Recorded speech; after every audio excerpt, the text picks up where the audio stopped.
ఇప్పుడు నేను చెప్పే చివరి మాట మనసులో పెట్టుకోండి. You will be surprised. పప్పా, అమ్మా, దర్శనం చేసుకోవడం అంటే? నేను సొరకాయ తరుగుతూ ఒక కథ చెప్తాను. ఒక ఊరిలో ఒక కళ్ళు లేనివాడు ఉన్నాడు.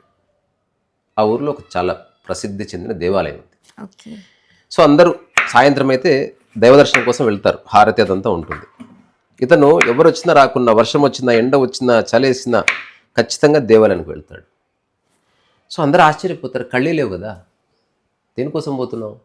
సో ఎవరెవరు అడిగారు, అయ్యా మేకంటే కళ్ళు ఉన్నాయి, మేము హారతి చూస్తాము, ఎవ్రీథింగ్ చూస్తాం, మీరెందుకు వస్తున్నారంటే అతను చిరునవ్వు చెప్పిన మాట చాలా అద్భుతమైంది.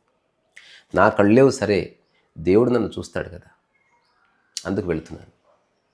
సో దర్శనం అంటే ఇదే. మనం చూస్తాం, టీవీ చూస్తాం, టీవీని దర్శనం చేసుకో. మరి దర్శనం ఏంది, చూడడం ఏంటంటే టీవీని చూసినప్పుడు నీవు టీవీని చూస్తున్నావు కదా, టీవీ నిన్ను చూస్తలేదు.